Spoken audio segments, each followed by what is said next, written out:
अरुण गौली, जिन्हें डैडी नाम से भी जाना जाता है, जिन्हें 2007 में शिवसेना के नगर सेवक कमलाकर जाम संदेकर की हत्या के केस में दोषी ठहराकर 2012 में उम्र कैद की सजा हुई थी, उन्हें अब रिहा कर दिया गया है। सुप्रीम कोर्ट ने 28 अगस्त 2025 को उन्हें बेल मंजूर की। उनकी अपील लंबित रहने और लंबे समय तक जेल में रहने के आधार पर लगभग 17 से 18 साल तक जेल में रहने के बाद 76 साल के गौली को जेल से 12:30 बजे आसपास रिहा कर दिया गया। नागपुर जेल से उनका मुंबई वापसी एक भावुक क्षण रहा।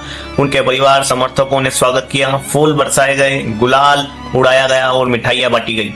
गौली ने मीडिया से बातचीत करते हुए न्याय व्यवस्था का धन्यवाद व्यक्त किया और कहा कि उन्हें थोड़ी ही आंशिक न्याय मिली है। अब वहां अपने परिवार, खासकर अपने पोते पोती और एक परिवार सदस्य की देखभाल में समय बिताना चाहते हैं। आखिर वहां क्यों जेल में गए और कब गए, इसकी चर्चा करते हैं। मुंबई में 80 और 90 के दशक में एक तरफ दाऊद इब्राहिम और छोटा राजन जैसे नाम सामने आते थे, तो दूसरी तरफ एक नाम था अरुण गौली। डगली चौल का यहाँ आदमी पहले एक साधारण मिल वर्कर था, लेकिन जब मिलें बंद हुई तो बेरोजगारी ने चपेट में ले लिया, तो गौली ने गैंगस्टर का रास्ता चुन लिया। धीरे धीरे उसने एजी गैंग खड़ा किया और दाऊद जैसे अंडरवर्ल्ड बादशाह से सीधे टक्कर ले लिया। गौली का नाम जुड़ा था खून, फिरौती और गैंगवार से, लेकिन दिलचस्प बात यह थी कि डगली चौल और आसपास के इलाकों के करीब लोग उसे डैडी कहते थे, क्योंकि वहां लोगों की मदद करता था। किसी की बेटी की शादी में पैसा देना, किसी गरीब का इलाज कराना या बेरोजगार को छोटे मोटे धंधे लगवाना, यही इमेज बाद में उसकी राजनीति वापसी की ताकत बन गई। 90 के दशक के आखिरी तक मुंबई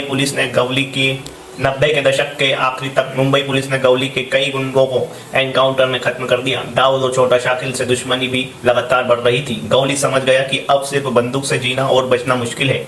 तभी उसने अपराध से राजनीति की तरफ मुड़ने का बड़ा फैसला लिया। उसने अपनी पार्टी बनाई, अखिल भारतीय सेना।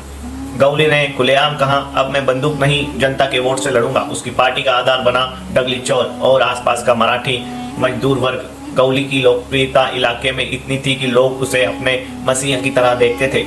2004 का विधानसभा चुनाव गौली की जिंदगी का टर्निंग पॉइंट बना।